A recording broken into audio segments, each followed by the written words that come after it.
Hey guys, how's it going? And welcome back. Well, we got a bit of a knife review for you. It's an Mtech. This one here is a model MT-1193. Now, you'll notice it says on here USA, okay? And if you look at the writing on the other side, which is hard to see without my glasses, it tells you the model number, stainless steel. Doesn't say what grade level though. It does say USA design, but it also says China. So a lot of people get a little confused when it comes to, well, a lot of products actually that, have the USA mark on it, and they're like, oh, it's made in USA, it's gotta be great, it's gotta be perfect, right? Because Americans can't do anything wrong, right? Wrong. We found that out with our Spot Hog Fast Eddie XL site. Anyways, but the thing is, it is made in China, which is perfectly fine. But it is very well made, I gotta say. Now, there's a lot of knives out there, a lot of different brands, different styles with different features, etc. But for something basic like this, that's actually pretty cool, pretty straightforward, okay? And it's got a belt clip on the one side that's already pre-installed, perfect for us lefty guys. And then it's reversible, so you can actually move the belt clip to this side if you want to, especially if you're right-handed and you would prefer it that way. Because when the blade is closed up, of course, you're going to put this in your belt, in your belt, right, on your side of your belt. Anyways, so it's going to point downward, and so perfect to pick up, and then you can deploy the blade, right?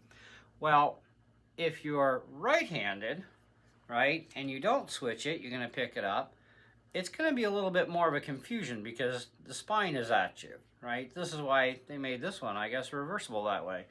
Because a lot of the knives we have out on the market, even this one here that I'll be reviewing, it is one side only. You can't flip the belt latch, right? So it's perfect for lefties, and opening it is also perfect for lefties, right? So, and I'm a lefty, which is great. Anyways, but with that, you can open it by the thumb studs, okay, which is rather simple and easy to do. You just got to dig your thumb in there and you can open it up. And if you want a little bit of extra oomph to it, you can actually push on the back of the button and do it this way and flick it faster, right? Anyways, it's got a nice little slide lock mechanism that's dual on either side, so it's the same thing either side, doesn't matter. Okay, it's great. As far as blade sharpness, this is right out of the box. I have not cut anything with this, other than I did do one paper test, okay, when I got it, because I'm like, somebody's going to say the paper test, right? So anyways, let's do the paper test for you. So if we go from the front, not bad. We take it from the back side, not too bad. It could use a bit of sharpening, okay? But as it is out of the box, I mean, it's going to open up a lot of, cardboard boxes. You know how we cut the tape, right? It's going to do that initially right away, and it's got a really nice little sharp point on it too, which is, what we're going to need, right? And zzz, zzz, zzz. Cut a lot of other stuff with it right out of the box, not going to be a big deal. But if you want something a little bit more sharper edged, you can definitely put a better edge on this thing, okay? Now, I got this at a store called The Archery Place. It's located in Corbeil, Ontario. Many of you that live in the area, like myself, I'm in Powassan, but if you live in Callander, you definitely know where he is. North Bay area surrounding, etc., okay? This, I believe, was about I think it was 23 bucks for this thing. But anyways, he's got a whack load of folding knives, all different styles. He's got a couple others that I'm also looking at because I'm like, oh, that is so cool. But I wanted this one that day because funds were running low. Because every time I go into the archery shop, I tend to spend money, right? And so I was actually there for a specific purpose, and I ended up walking out of there with this thing, some judo points, because I want to try out judo points because I'm tired of shooting field points, for small games. So I figured, well, let's try some judo points and see how they work, because if you miss and you hit a log, well, your field point is going to be sunk in and you're snapping arrows. So I thought, all right, let's give the judos a chance and see what happens. I've yet to fire one yet, though, because, well, our friend on the little small game got away on me yesterday. I was sitting out in the blind and missed out on a grouse, because as soon as I swapped my arrows around, or tried to at least, it spooked him, and he was right beside my blind, like right to my left, right? And I'm like, you dumb bird, you're supposed to be an idiot. Okay, but no, this one was a little wise. He knew what was happening, so he went, bye! Anyways, so we'll get him eventually. There's lots of grouse in the back, so, but anyway. So with this thing, you know, I ended up buying this bunch of other stuff, and got a really good deal on corn and molasses feed too, so couldn't complain there. But as far as the knife goes, though, it's got a nice little rubbery kind of type of handle. It is nice. It is a ball bearing pivot system in this too, which is kind of nice. So that's a little bit of extra quality. I mean, how many knives are there for 23 bucks that have a ball bearing swivel system? Not that many, right? This one does. Now, if you are not anywhere near the archery place, okay, because that's the name of the business, and of course you're obviously watching this video, you're not even from Ontario, whatever, or maybe you're somewhere else in Ontario, you know, you can just Google Mtech knives, and you can find a lot of Canadian retailers for Mtech, and these average about $23.99 Canadian, okay, for this model and many of their other ones too. And I think they're pretty decent budget knife, okay? I'm not going to say it's of the highest quality and it's outstanding and it's great and phenomenal. Like, I read reviews and I'm just shaking my head going, man, if only you knew what a real knife really would cost you. You know what I mean?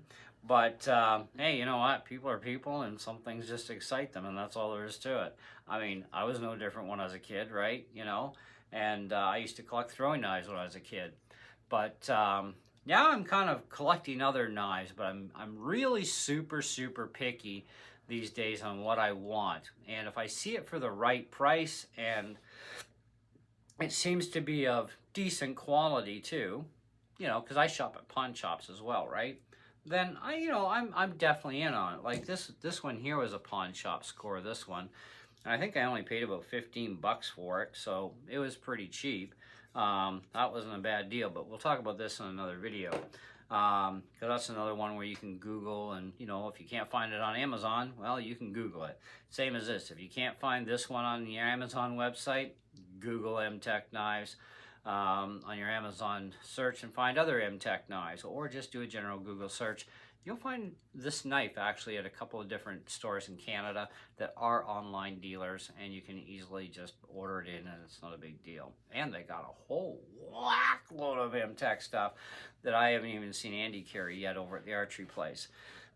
Anyway, but he sells a lot of these knives, so, you know, it's always rotating stock, right? He had about 8 or 10 of them there, I guess, the other day when I was there. And of course, I snagged this one.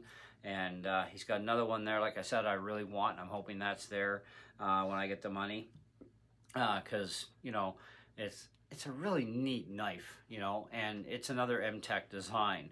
And I thought, well, you know, for functionality and practicality, to me at least, that knife, no. But for just having it as part of the collection, absolutely, you know, but you may want it for functionality and whatnot and think it's fine for you. But for me, that particular knife would be just more of, you know, in my collection kind of thing. This thing is, for me, functional, you know, and it would be great to have this even in my hunting bag if I wanted to as well. So I could make use of it that way, or what have you, okay?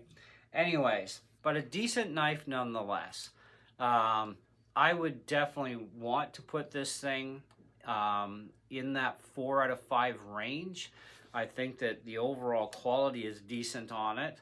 The ball bearing swivel system is nice. The lock is actually really nice.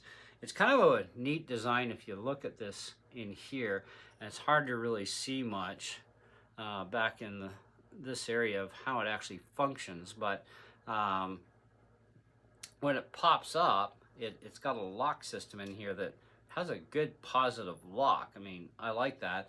And you can't exactly accidentally collapse it on your fingers either. You have to physically slide the button back. You have to move that button back. So as long as your finger is no chance of sliding the button, which it wouldn't be, because the way you hold a knife, then that's going to stay good and locked. So that's a good secure system. Pretty good for 23 bucks, I gotta say. And you get the option of a reversible belt clip, which is even better. Like I said, this is the first time I've seen one with a reversible belt clip on a folder, okay? At least that I've picked up, or what I've been looking for and looking at. I'm sure there's many knives out there that can do that. Just the stuff I've been looking at or whatever, or that I've bought over the years, you know, everything's just on one side. And it's always been the perfect side for somebody like me who's left-handed, because of the way, you know, you carry a knife on your belt. You know, the blade is, you know, to behind you, you know, where it's supposed to be, so that when you pick it up, you can open it up with having the blade deploy that way. Anyway, that's what I got for you on this one, guys. Let me know what you think in the comments below. I'm probably going to spend some time putting a nice super razor edge on that thing, because I do have a stone for that. I'd rather use the stone. I'm getting tired of these, you know, crosshatch kind of sharpeners. They actually do more damage to the blades than they actually do functional. But anyway, that's it. That's all. See you on the next one.